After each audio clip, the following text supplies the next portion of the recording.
Hello. So here we are with our jelly plate, and today I am going to show you one of my favorite tools. This is called a catalyst wedge, and I've got a couple of them here. One is well loved and one is fairly new, although as you can see I have used it a couple of times. So it's made out of silicone and it's kind of shaped to fit nicely in your hand, and it helps you to kind of manipulate your paint or whatever it is that you're using in your artwork. So I use it for a lot of things. I use it for my mixed media work to sort of squish down my my paper. I use it with my matte medium and glues and things like that to make sure that things are stuck down well.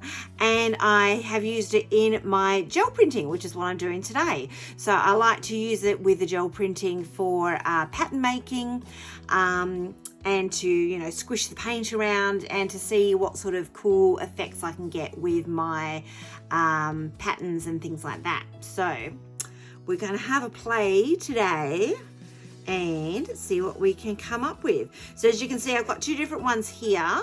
This one, well loved and not very well looked after. It's covered in glue. So this one's a Catalyst W01. This one is a Catalyst W06. So you can see they're shaped slightly different, but they've both got that lovely sort of ergonomic curve on them that helps you hold them in your hand. This one's got a couple of sort of wedge shapes. This one's got a little right angle shape on them. So I'm going to use my new one. As you can see, I've already used it having a play for today.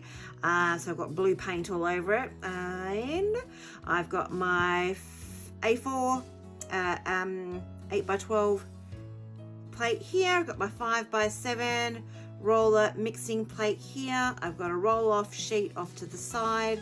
I've got my brayer.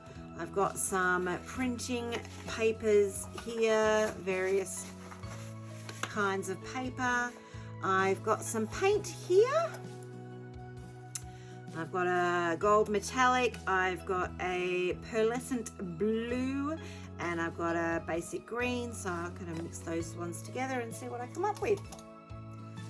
All right, let's have a play.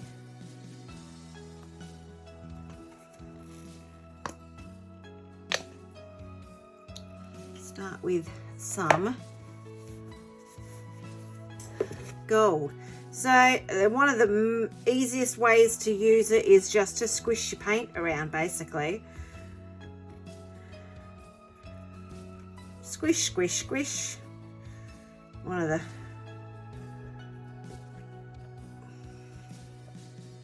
you can see I've got quite a bit of paint still on there.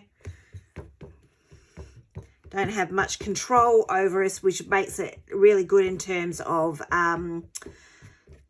keeping it nice and abstract.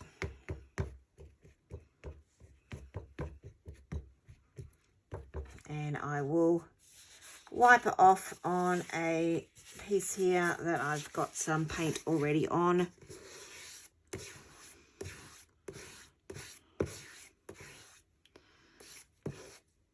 There we go. Awesome. All right, I'm just going to let that dry a little bit. It won't take too long, and I've got a fan off to the side, so we'll just let some cool air blow on that, help it dry off a little bit. We'll come back in a second when it's a bit dry. So now that's dried off a little bit, we're just going to pop some green on there to pick it up.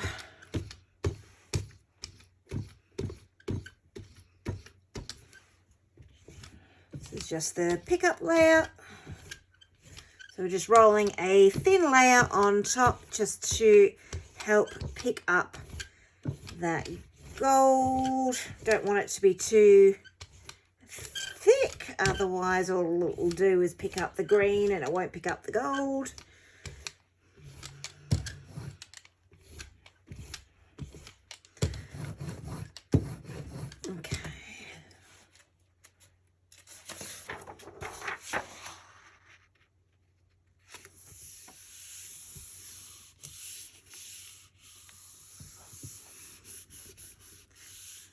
using a nice even pressure to help pick up all that paint.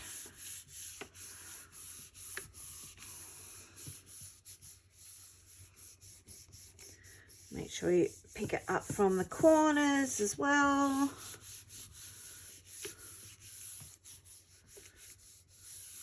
Leave it there to dry for a minute or two.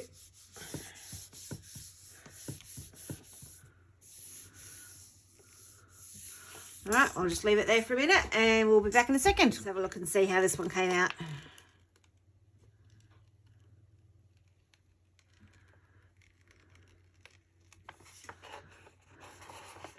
So far, so good.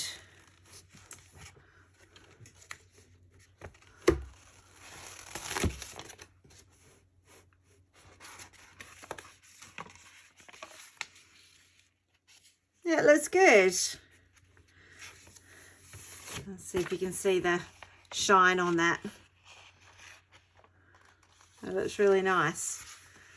So you can see it's a nice, easy way to get some abstract pattern on there by moving that paint around on the gel plate really easily, and it makes it nice and abstracty and swooshy. Very, very easy way of doing that. Okay. All right, let's try something different. Let's try by using the paint that's already on here. We're going to use, oh, it feels like it's actually already dry. Oh, no, there's a little bit left on there. We're going to do some lines. So this is a good way of doing it, using it like a stamp and making some nice line work.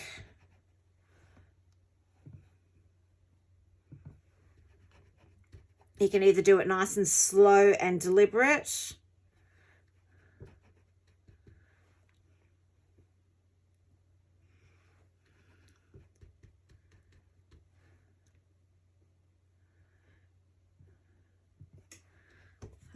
or let's get another color.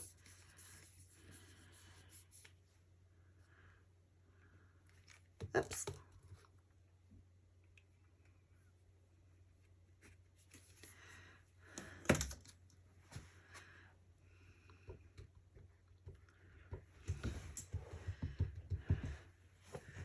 You can go really fast, which is one that I like.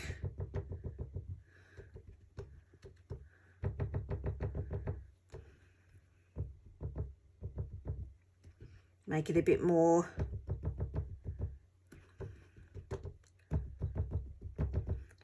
sort of abstracty and random.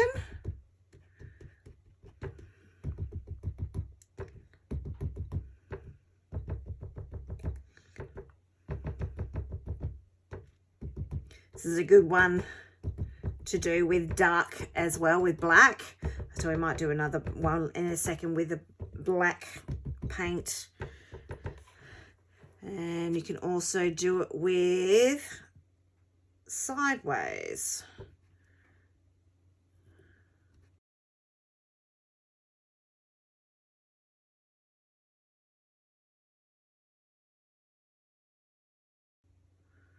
There we go.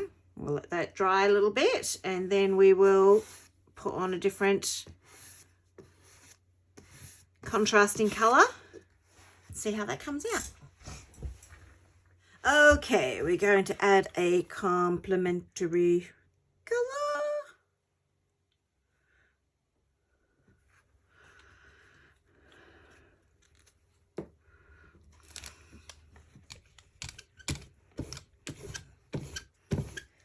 Nice thin layer to pick up the paint, nothing too thick, just enough to pick it up.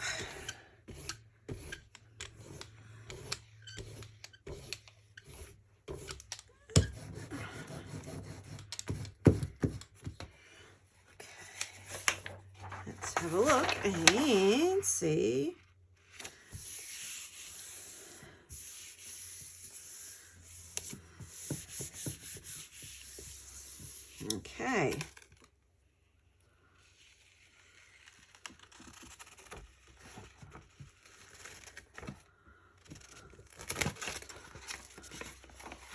That was really cool. Awesome. Okay, well, that came out. That looks so cool. Beautiful. Alrighty then. So let's try that with a darker colour, and let's try a slightly different pattern. So let's try some black.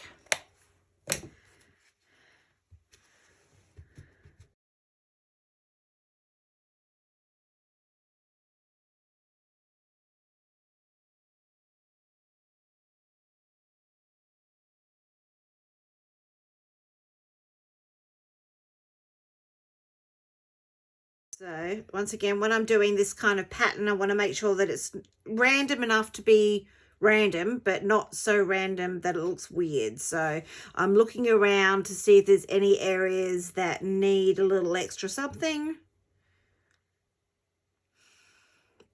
I can't see any areas that are drawing my eye. So I think that might be good. We'll leave that. Just wipe off my wedge.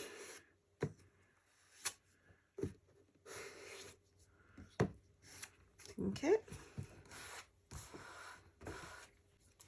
All right, we'll let that dry off a little bit, and then we'll add some extra colours.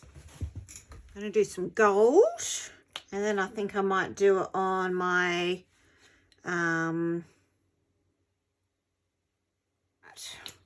what else?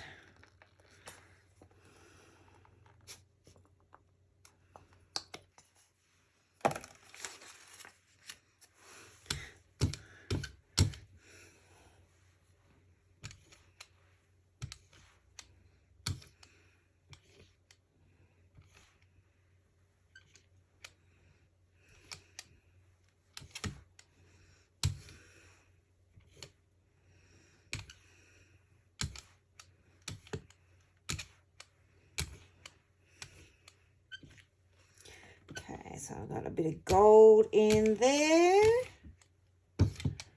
Yeah, I can see, you see I've picked up a little bit of that black, but that's okay. That's no big drama.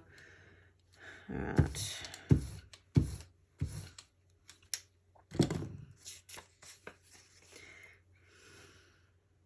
Let that dry a smidge, and then I'll put some matte medium over the top and pull that off on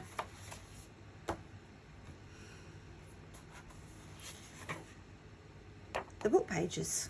And that should look really cool. Medium.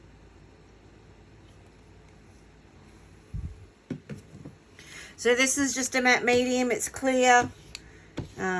I'm just using this one so that I can see the pages through, and it's basically just sticking the paint that's already on there to the pages.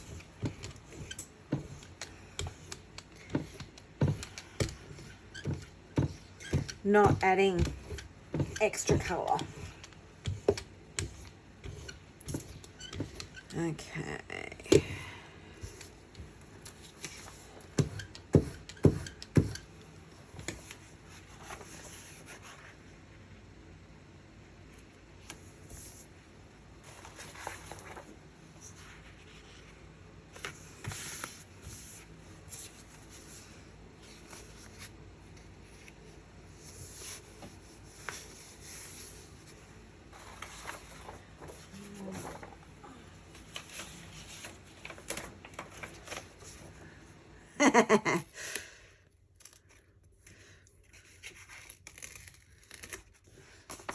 Okay. Some of them may have stuck because older pages do have the audacity to be a little bit fragile, and they do sometimes get stuck and tear. So you've got to be really gentle with them. But the good thing about using matte medium is that it does give them a little extra bit of, extra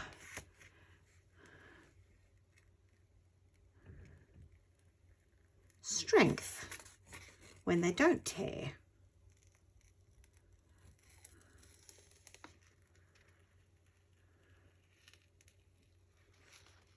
So this one's here, it's just torn a little bit in the corner, so I'm just trying to be extra gentle with it. There we go. That looks so cool. Look how cool that came out. So you can see the cool shiny bits, and obviously all the black and the lines. That came out really, I'm really happy with that. All right, let's see how this one came out.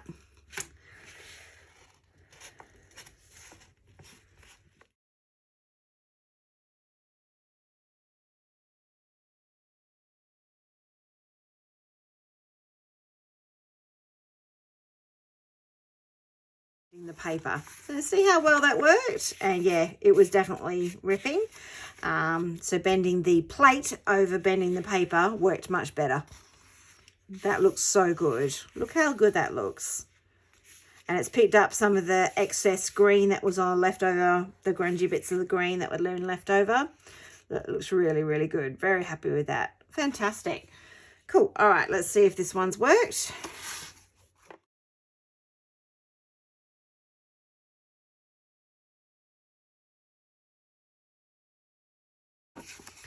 Here we go. So there's that one. All right, so let's have a look and see. Let's put these away. Look at the papers that we created today. So we've got a couple of bits of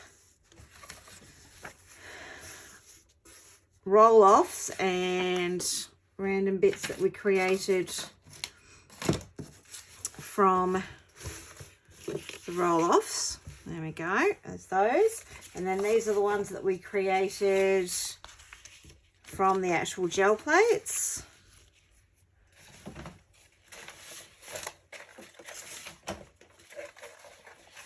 Got a couple of bits of there. Got that one and that one.